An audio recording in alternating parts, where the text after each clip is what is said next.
He said, "You don't own the earth."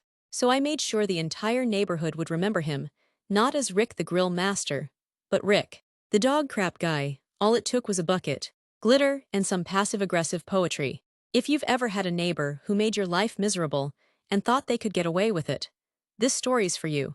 Hit that like button, subscribe, and settle in because this revenge, it's poetic, literally. When I bought my first house a couple years ago, I was thrilled, quiet street. Great neighbors, except for Rick. Rick lived behind me, and he was basically Florida man in tank tops. By 10 a.m., he was shirtless in his driveway, drinking warm Coors Light and shouting at sports reruns. And while Rick was a lot, it was his dog, Duke, who really brought the chaos. Duke, a big friendly golden retriever, had a sacred daily ritual. He'd sneak into my yard and drop a steaming log right in the center of my lawn. Like clockwork, like it was his personal toilet temple. At first I was nice. I walked over, smiled, and asked Rick if he could leash Duke, or at least clean up after him. Rick looked me dead in the eye, cracked a beer and said, "It's all nature, bro, you don't own the earth." "Oh, we're doing that." So I tried the standard stuff, patched the fence, installed a motion sensor sprinkler, even spread citrus. Dogs supposedly hate it. Rick laughed and said, "Nice try, but Duke's built different." "Cool, I'm built petty." I started collecting Duke's droppings in a Home Depot bucket. I added water for texture. After 2 weeks, it looked like cursed soup. And then, while Rick was out, I took that nasty brew and painted the border of his yard.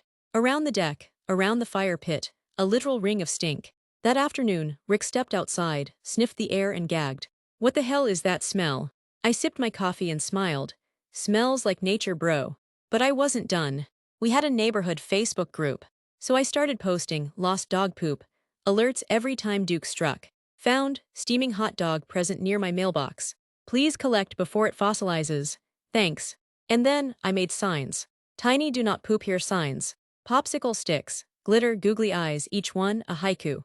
"Dear Duke the Pooper, this is not your golden throne. My grass feels betrayed." Rick was furious. One day he stormed over and yelled, "Are you trying to make me look bad?" I just stared and said, "Buddy, I don't need to try." Turns out I wasn't the only one.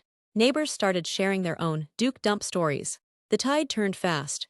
Rick wasn't just the party guy anymore, he was that guy. Soon enough, he built a fenced-in dog run.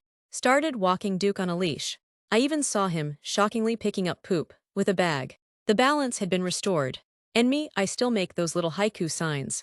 Now they're just lawn decor. Moral of the story: if you treat people's property like a toilet, don't be surprised when your reputation goes down the drain. Karma doesn't always wear a cape. Sometimes it wears glitter and smells like hot dog poop.